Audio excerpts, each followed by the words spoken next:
CC 508 ગુજરાતનો ઇતિહાસ જાણવાના સાહિત્યિક સાધનો જણાવો. એની અંદર છેલ્લે અમે 16 પોઈન્ટ સુધી એટલે કે પ્રબંધ ચિંતામણી સુધીની ચર્ચા કરેલ હતી. હવે પછીનો નેક્સ્ટ પોઈન્ટ છે કે ફાર્બસકૃત રાસમાલા. ફાર્બસકૃત રાસમાલાની રચના મુંબઈમાં ફાર્બસે કરેલ હતી. જુદા જુદા પ્રબંધો, અભ્યાસ લેખો, નિબંધ લેખો, સ્પર્ધાઓ વગેરે દ્વારા ઐતિહાસિક સાહિત્ય તેમણે એકઠું કર્યું હતું. રાસમાલા નામના ગ્રંથમાં સમાવવામાં આવ્યું તેના લગભગ 4 ભાગ છે. રાસમાલા જે ફાર્બસકૃત જે રાસમાલાનો જે ગ્રંથ લખેલો છે એ ગ્રંથના 4 ભાગ છે. એમાં પ્રથમ ભાગ છે કે ગુજરાતનો ઇતિહાસ.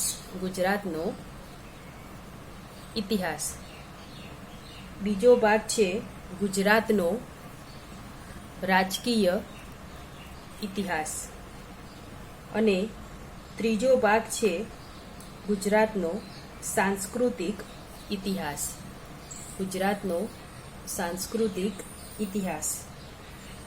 અને ગુજરાતનો આર્થિક ઇતિહાસ. જે ભાગ 1 થી 4માં આ તમામનું જે વર્ણન છે એ તમામના 1 થી 4 ભાગ ફાર્બસે પાડેલા છે. એટલે કે 1 થી 4 ભાગમાં તેનું વર્ણન કરવામાં આવેલું છે.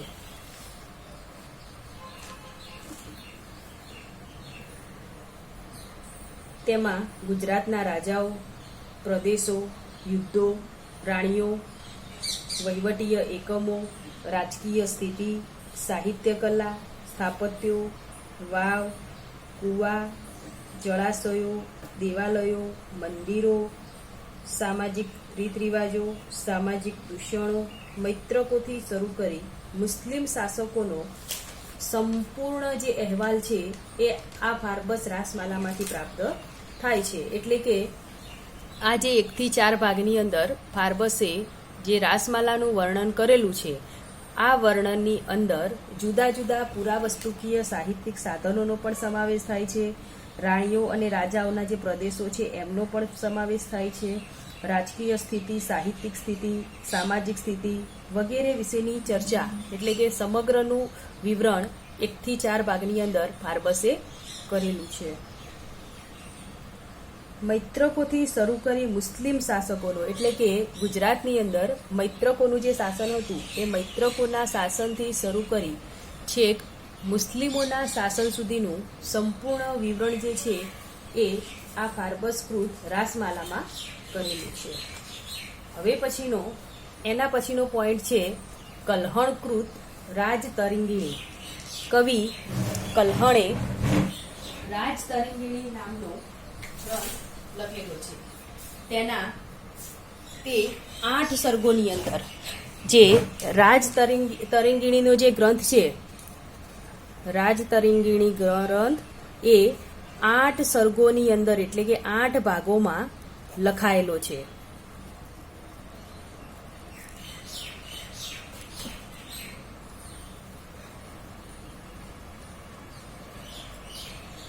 એમાંના એક ભાગમાં રાજસ્થાનનું આબુ. હવે જે આપણે જોયું કે જેમ કે ફાર્બસનો જે ગ્રંથ છે એ 4 ભાગની અંદર લખેલો છે, એવી રીતે રાજતરંગિણી જે ગ્રંથ છે એ પણ 8 સર્ગની અંદર લખેલો છે. તો આપણે એના જે ગ્રંથ લખાણ છે એ જોઈશું. તો એક ભાગ છે, આ એક ભાગની અંદર રાજસ્થાનનો આબુનો જે વિસ્તાર છે એનું વર્ણન કરેલું છે. બીજા ભાગની અંદર અણહિલપુર પાટણનું પણ વર્ણન કરેલું છે. અણહિલપુર પાટણમાં તે આવ્યો અને પરત ગયો તેનો ઉલ્લેખ એની અંદર તેના જે પુસ્તક છે એના ગ્રંથની અંદર એ પણ એણે કરેલો છે. કલ્હણે આનર્ત પ્રદેશના રસ્તાઓ, આનર્ત પ્રદેશ એટલે કે હાલનો ઉત્તર ગુજરાતનો જે પ્રદેશ છે એ આનર્ત પ્રદેશના રસ્તાઓ, નગરોની માહિતી આ ગ્રંથની અંદર લખેલી છે. આ ઉપરાંત તે પાટણમાં રોકાયો અને કચ્છ પ્રદેશની પણ માહિતી તેણે રાજતરંગીમાં આપી છે અને કાશ્મીરની અંદર પણ એણે જે કાશ્મીરનો ઇતિહાસ પણ આની અંદર આલેખ્યો છે. આમ પ્રાચીન ગુજરાતનો ઇતિહાસ એ કલ્હણની રાજતરંગીમાંથી પણ પ્રાપ્ત થાય છે. એટલે કે રાજતરંગી નામનું જે ગ્રંથ છે એમાંથી આપણને પ્રાચીન ગુજરાતનો ઇતિહાસ પ્રાપ્ત થાય છે. એના પછીનો આગળનો પોઈન્ટ છે પૃથ્વીરાજ રાસો. પૃથ્વીરાજ રાસો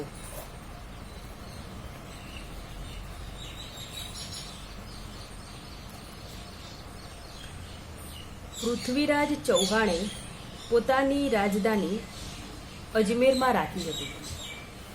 ત્યાર પછી તે દિલ્હીના શાસક તરીકે ગયો. સિદ્ધરાજ જયસિંહના મૃત્યુ બાદ અજમેરના રાજાએ ગુજરાત પર પોતાના શાસનનો હકદાવો ચાલુ કર્યો. એટલે કે જ્યારે સિદ્ધરાજ જયસિંહનું અવસાન થયું એના મૃત્યુ બાદ અજમેરના રાજા જે છે એમણે ગુજરાત પર પોતાના શાસનનો હકદાવો ચાલુ કરી દીધો. તેથી પૃથ્વીરાજ રાસોમાં ગુજરાતના શાસક વિશેની થોડી ઘણી માહિતી આપવામાં આવેલી છે. એટલે કે પૃથ્વીરાજ રાસો જે છે આ ગ્રંથની અંદર સોલંકી વંશના વર્ણનની માહિતી પ્રાપ્ત થાય છે. હવે પછીનો પોઈન્ટ છે પ્રબંધો, નાટકો, કાવ્યો અને ચરિત્રો.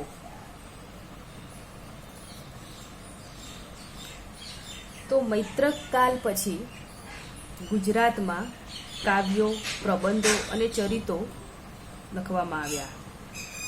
જૈન પ્રબંધોમાં શાસકોની સામાજિક, આર્થિક, ધાર્મિક અને સાંસ્કૃતિક સ્થિતિનો અહેવાલ મળે છે. એટલે કે જૈન ધર્મનો જે ગ્રંથ છે, જૈન ધર્મના પ્રબંધોમાં એમની સામાજિક સ્થિતિ, આર્થિક સ્થિતિ, ધાર્મિક સ્થિતિ અને સાંસ્કૃતિક સ્થિતિની આપણને માહિતી પ્રાપ્ત થાય છે. પ્રબંધો સોલંકી વંશમાં લખાયા હતા. કુમારપાળ પ્રબંધ, જે આ પ્રબંધો છે, આ પ્રબંધોનો જે ઇતિહાસ આપણને જે મળે છે એ સોલંકી કાળમાંથી મળે છે. એટલે કે સોલંકી કાળના સમય દરમિયાન આવા પ્રબંધો લખાયા હતા. જેની અંદર વસ્તુપાલ તેજપાલના સમયમાં વસંત વિલાસ, વસ્તુપાલ તેજપાલનો જે સમયગાળો હતો એ વસ્તુપાલ તેજપાલના સમયની અંદર વસંત વિલાસ નામે એક નાટક લખાયું. ઝઘડું ચરિત્ર, વિચાર શ્રેણી, સુકૃત, સકીર્તન કિલ્લોલીની આ દરેકમાંથી રાજકીય, સામાજિક, આર્થિક, સાંસ્કૃતિક વગેરે તેમજ ઉદ્યોગ ધંધા, સમાજના વર્ગો અને પ્રણાલિકાઓની માહિતી આપણને આ સોલંકી કાલીન પ્રબંધોમાંથી આપણને પ્રાપ્ત થાય છે.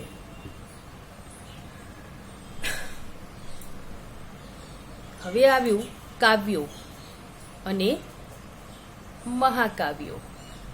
તો કાવ્યો અને મહાકાવ્યોમાંથી આપણને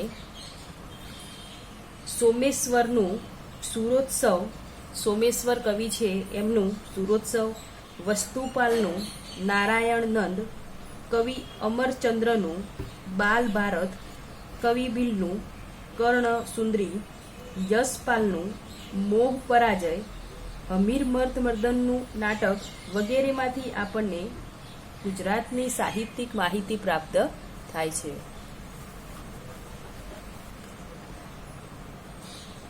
આમ ઉપરોક્ત જે નાટકો છે આ નાટકોમાંથી મિનળ દેવી, કર્ણદેવ, સિદ્ધરાજ જયસિંહ વગેરે વિશેની માહિતી મળે છે. પ્રશસ્તિઓમાંથી સહસ્ત્રલિંગ પ્રશસ્તિ, કવિ શ્રીપાલની વડનગર પ્રશસ્તિ, પ્રબંધાવલી, પ્રભાવક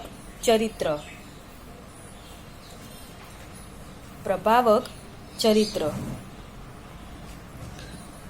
ધર્મકથાઓ,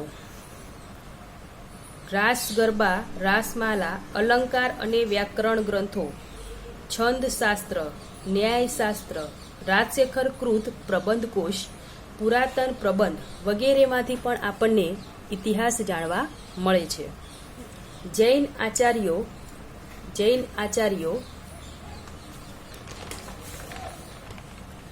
દ્વારા લખાયેલ વિચાર શ્રેણી, પટ્ટાવલી, વિવિધ તીર્થકલ્પ, શત્રુંજય મહાત્મય, આબુ અને ગિરનારના તીર્થયાત્રા ધર્મોનો અહેવાલ, આબુ અને ગિરનાર એના જે તીર્થયાત્રા છે એના ધર્મોનો અહેવાલ, ધર્મારણ્ય મહાત્મય વગેરેમાંથી પણ આપણને ગુજરાતનો ઇતિહાસ જાણવાની સાંસ્કૃતિક માહિતી પ્રાપ્ત થાય છે. આના પછીનો આગળનો પોઈન્ટ છે કાન્હડદેવ પ્રબંધ.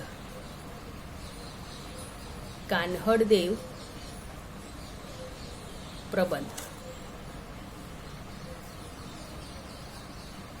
હવે જોઈએ કે આપણે ગુજરાત અને રાજસ્થાન જે છે, ગુજરાત અને રાજસ્થાનનો ઇતિહાસ જાણવાનો ઐતિહાસિક જે ગ્રંથ છે એ છે કાન્હડદેવ પ્રબંધ.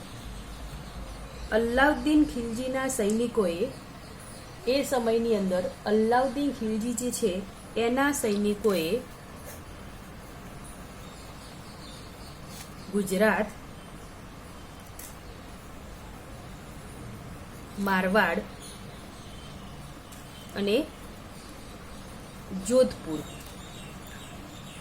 વગેરે પ્રદેશોમાં કરેલું આક્રમણ, તેનો અહેવાલ, તે સમયના રસ્તાઓ વગેરે તે સમયની સામાજિક, આર્થિક, ધાર્મિક, રાજકીય અને સાંસ્કૃતિક વગેરે માહિતી કાન્હડદેવ પ્રબંધમાંથી મળી આવે છે. એટલે કે કાન્હડદેવ પ્રબંધમાંથી આપણને સામાજિક, આર્થિક, ધાર્મિક, રાજકીય અને સાંસ્કૃતિક માહિતી ઉપલબ્ધ થાય છે. હવે પછી આગળ પોઈન્ટ છે વિદેશી સાહિત્ય અને પરદેશી મુસાફરોના લખાણો. વિદેશી સાહિત્ય અને પરદેશી મુસાફરોના લખાણો. પ્રાચીન ગુજરાતનો ઇતિહાસ જાણવા માટે ચીની મુસાફર કે જે યુએન સાંગ હતા, ચીની મુસાફર, અને તેઓ મૈત્રક કાળના સમયની અંદર અને પ્રાચીન ભારતમાં હર્ષવર્ધન નામનો જે છેલ્લો રાજા હતો એના સમયની અંદર ગુજરાતની અંદર તેમણે ગુજરાતની વિદ્યાપીઠોની મુલાકાત લીધી હતી. તો પ્રાચીન ગુજરાતનો ઇતિહાસ જાણવા ચીની મુસાફર યુએન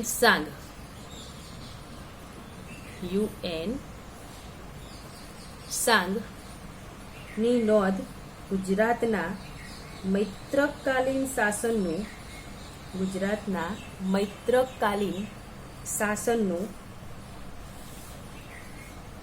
તથા વડનગર અને આનંદપુરનો ઇતિહાસ જાણવા મળે છે. એટલે કે પ્રાચીન સમયની અંદર યુએન સાંગ જ્યારે ગુજરાતમાં આવ્યો એ સમયે મૈત્રક વંશનું શાસન ચાલતું હતું અને આવા સમયની અંદર યુએન સાંગે વડનગરની મુલાકાત પણ લીધેલી હતી. આ ઉપરાંત અમીર ખુસરોની રચનાઓ. અમીર ખુસરો જે છે એ અલાઉદ્દીન ખિલજીના દરબારની અંદર એક લેખક, નાટ્યકાર, કવિ એક થઈ ગયા, સાહિત્યકાર, કે જેમણે દેવળ દેવી વ ખિજર ખાન, દેવળ દેવી વ ખિજર ખાન નામના નાટકમાં ગુજરાતના સોલંકી રાજા કર્ણદેવ બીજાનું તથા તેની રાણી કોમલદેવી તેમજ તેની પુત્રી દેવળદેવી અને ગુજરાતના તે સમયના મુખ્ય પ્રધાન માધવ વિશેની માહિતી આપવામાં આવેલી છે.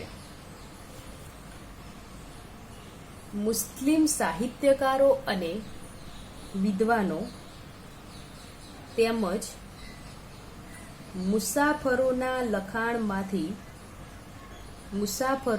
લખાણમાંથી તે સમયના ભારતના વર્ણન સાથે તેમજ સુલતાનોના લખાણની સાથે ગુજરાતનો અહેવાલ જાણી શકાય છે. તેમાં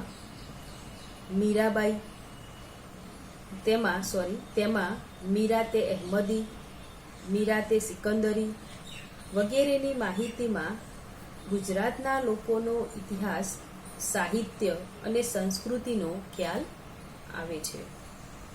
તો આજે આપણે ગુજરાતનો ઇતિહાસ જાણવાના જે સાહિત્યિક સાધનો છે, આ સાહિત્યિક સાધનો વિશેની આ પોઈન્ટની ચર્ચાઓ કરેલી છે.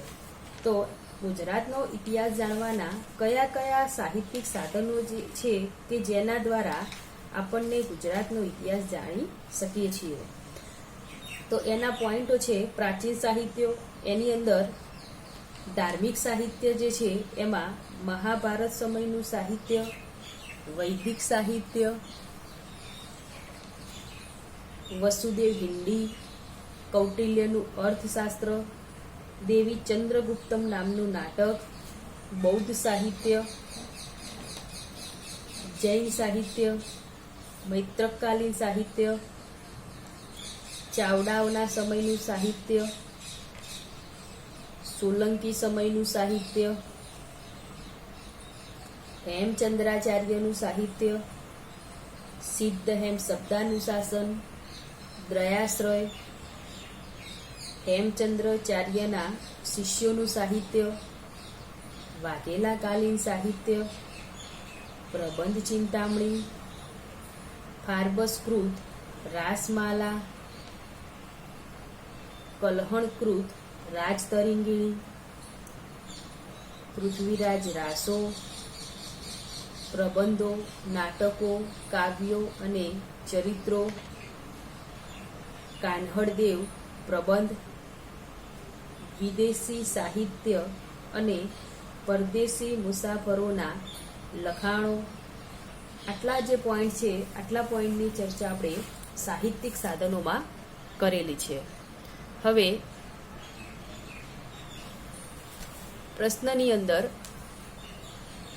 પ્રાચીન ગુજરાતનો ઇતિહાસ જાણવા અનેક પ્રકારના સાહિત્યમાંથી જુદી જુદી માહિતી એકત્ર કરીને, એટલે કે જે માહિતી આપવામાં આવેલી છે એ તમામ માહિતી એકત્ર કરીને ગુજરાતનો ઇતિહાસ જાણી શકાય છે.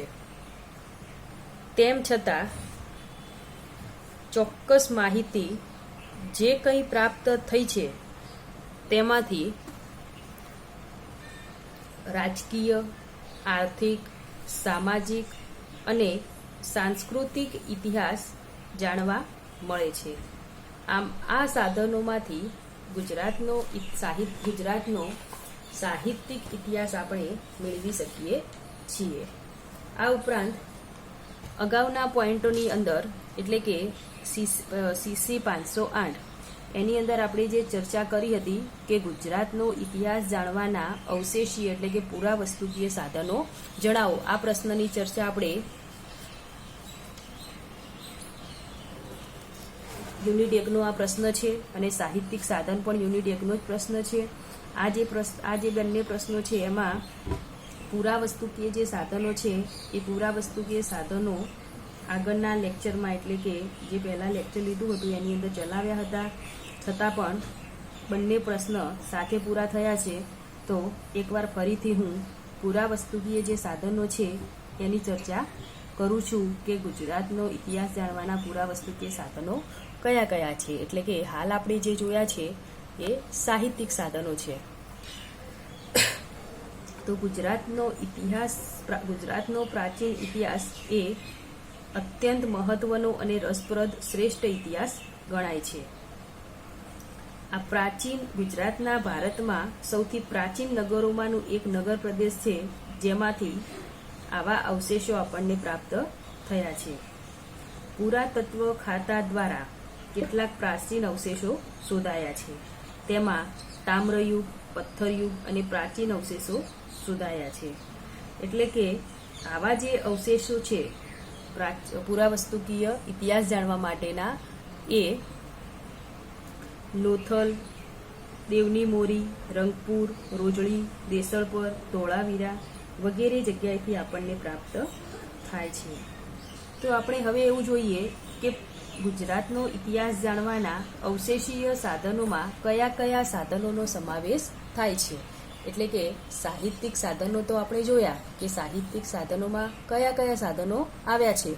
એવી જ રીતે આપણે પુરાવસ્તુકીય સાધનોનો પણ ઇતિહાસ જોઈશું કે એની અંદર કયા કયા સાધનોનો સમાવેશ થાય છે.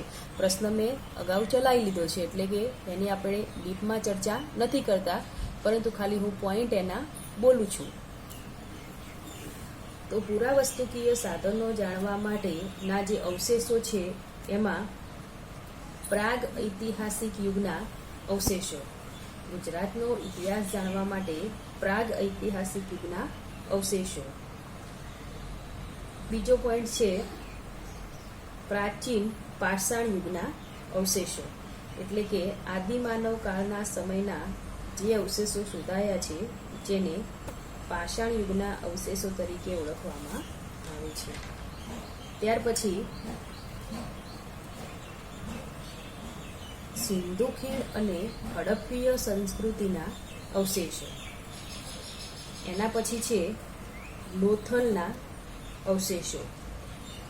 એના પછી છે મૌર્યકાલીન અવશેષો. એટલે કે મૌર્યકાલીન અવશેષોમાં શિલાલેખો અને પથ્થરના જે લેખો છે, એટલે કે શિલા ઉપર કોતરણી કરીને જે લેખો લખાયા હોય, અને પથ્થર યુગના અવશેષો. તો શિલાલેખોમાં આપણે જોઈએ કે ગિરનારનો જે શિલાલેખ છે એમાં અશોકનો શિલાલેખ છે, પછી રુદ્રદામનનો શિલાલેખ છે. ત્યારબાદ ગુપ્ત વંશના શાસક જે છે સ્કંદગુપ્ત, તેમનો પણ શિલાલેખ ત્યાં ગિરનારની અંદર લખેલા છે. પછીનો પોઈન્ટ છે બૌદ્ધ મંદિરો અને વિહારો. એટલે કે બૌદ્ધ સમયની અંદર જે મંદિરો બંધાયા છે તેની પણ ચર્ચા કરેલી છે. પછી છે મૈત્રકાલીન અવશેષો. એટલે કે મૈત્રક વંશના સમયની અંદરથી આપણને જે તે અવશેષો પ્રાપ્ત થયા છે તે અવશેષો પણ જોવા મળે છે. ત્યાર પછી છે મૈત્રકોના તામ્રપત્રો. તામ્રપત્ર એટલે તાંબાના પતરા ઉપર જે લખાણ લખેલું હોય જેને તામ્રપત્રો તરીકે ઓળખવામાં આવે છે. એના પછીનો નેક્સ્ટ પોઈન્ટ છે ચાવડા શાસનના સ્થાપત્યો. એટલે કે ગુજરાતની અંદર જે સમયે ચાવડા વંશનું શાસન હતું તો એ ચાવડા વંશના સ્થાપત્યો. અને આ ચાવડા વંશના સ્થાપત્યોમાંથી મુદ્રાલેખોનો પણ આપણને ઇતિહાસ પ્રાપ્ત થાય છે. મૂર્તિલેખોનો પણ ઇતિહાસ પ્રાપ્ત થયેલો છે. મૂર્તિલેખ એટલે કે મૂર્તિની નીચે જે લખાણ લખાયેલું હોય એને મૂર્તિલેખ કહેવાય. તો પાટણની અંદર ગણપતિ મંદિર છે, એ ગણપતિ મંદિરની મૂર્તિ નીચે પાટણની સ્થાપનાનો ઉલ્લેખ કરવામાં આવેલો છે. ત્યાર પછી સોલંકીકાલીન સ્થાપત્યો અને અહેવાલો. આના પછીનો પોઈન્ટ છે સોલંકીકાલીન સ્થાપત્યો અને અહેવાલો. પછીનો પોઈન્ટ છે મંત્રીઓ અને અમાત્યોએ બંધાવેલા સ્થાપત્યો. એના પછીનો પોઈન્ટ છે કૂવા, તળાવ અને વાવ દ્વારા પ્રાપ્ત થતો ઇતિહાસ. એટલે કે જે કૂવાઓ, તળાવો અને પાણી માટેની જે વાવો છે એના દ્વારા પણ આપણને પ્રાચીન ગુજરાતનો ઇતિહાસ પ્રાપ્ત થાય છે. એટલે કે તેમાંથી પણ આપણે પ્રાચીન ગુજરાતનો ઇતિહાસ જાણી શકીએ છીએ. પછી છે કિલ્લાઓ અને તોરણો. તો પુરાવસ્તુકીય સાધનોમાં કિલ્લાઓ અને તોરણો પણ ખૂબ જ જરૂરી અવશેષ ગણાય છે. ત્યાર પછીનો પોઈન્ટ છે દરવાજાઓ. એના પછી છે તામ્ર લેખો. એના પછીનો પોઈન્ટ છે સિક્કાઓ. એટલે કે પ્રાચીન ગુજરાતનો ઇતિહાસ જાણવા માટે પુરાવસ્તુકીય સાધનોમાં સિક્કાઓ જે છે એ સિક્કાઓ ઇતિહાસની જે ખૂટતી કડીઓ છે એને જોડી આપવાનું કામ એ સિક્કાઓ કરે છે. સિક્કાઓ ઉપર શાસકનું નામ, રાજાનું નામ, એનું વર્ષ, એના રાણીના નામો, રાજકુમારના નામો, એનો કોઈ મુદ્રાલેખ હોય તો એ પણ લખેલો હોય છે. એટલે કે સિક્કાઓમાંથી પણ આપણને પુરાવસ્તુકીય સાધનોની માહિતી પ્રાપ્ત થાય છે. ત્યાર પછીનો પોઈન્ટ છે ચિત્રકલા. તો ચિત્રકલામાંથી પણ અજંટા ઇલોરાની જે ગુફાઓ છે ત્યાંથી પણ આપણને કેટલાક ચિત્રો પ્રાપ્ત થયા છે. એના પછીનો પોઈન્ટ છે બહારના રાજ્યોમાં ઇતિહાસના અવશેષો. એટલે કે ગુજરાત સિવાય પણ બહારના જે રાજ્યો છે તેમાંથી પણ આપણને ગુજરાતનો ઇતિહાસ જાણવા મળે છે. તો આટલા પોઈન્ટ હતા એ ગુજરાતનો ઇતિહાસ જાણવાના પુરાવસ્તુકીય સાધનોના પોઈન્ટ હતા. એટલે કે પુરાવસ્તુકીય સાધનોની આ સાધન સામગ્રી હતી કે પુરાવસ્તુકીય સાધનો શેના દ્વારા આપણને પ્રાપ્ત થાય છે. હવે આપણે એનું સમાપન જોઈએ તો ગુજરાતની રાજકીય, સામાજિક, આર્થિક, ધાર્મિક અને સાંસ્કૃતિક ઇતિહાસની માહિતી છે તેમજ વિદેશી મુસાફરોના લખાણો દ્વારા પણ આપણને પ્રાચીન ગુજરાતનો ઇતિહાસ જાણવા મળે છે. ગુજરાતનો પ્રાચીન ઇતિહાસ લગભગ અત્યંત પ્રાચીન પ્રાગૈતિહાસિક કાળથી જોડાયેલો છે. એટલે કે પ્રાગૈતિહાસિક કાળ એટલે જે આદિમાનવ સમયનો જે સમયગાળો છે, પાષાણકાળ, એના સમયથી આપણને ઇતિહાસ જાણવા મળે છે. આમ પુરાવસ્તુકીય સાધનોની માહિતી મેળવવા માટે અનેક અવશેષીય સાધનો આપણને પ્રાપ્ત થયેલા છે.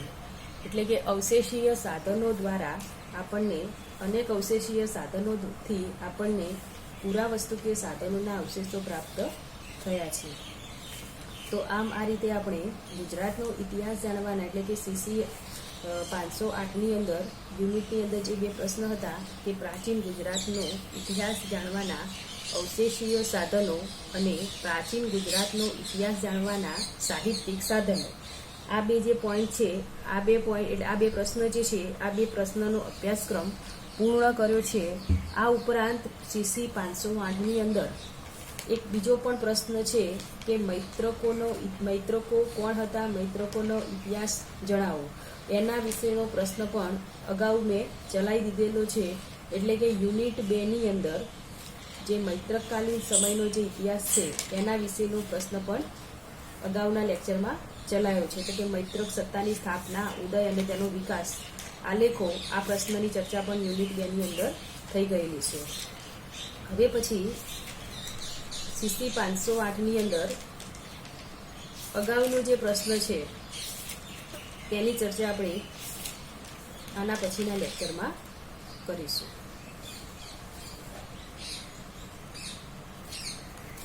તો આમ આ રીતે યુનિટ 1 અને 2માંથી આપણે યુનિટ 1ના 2 પ્રશ્ન, યુનિટ 2ની અંદર મૈત્રક સત્તાનો ઉદય અને વિકાસ અને મૈત્રકકાલીન સત્તાના જે શાસન અધિકારીઓ છે એના વિશેની ચર્ચા પણ કરેલી છે. આમ આ રીતે 4 પ્રશ્ન CC 508ની અંદર ચલાવ્યા છે.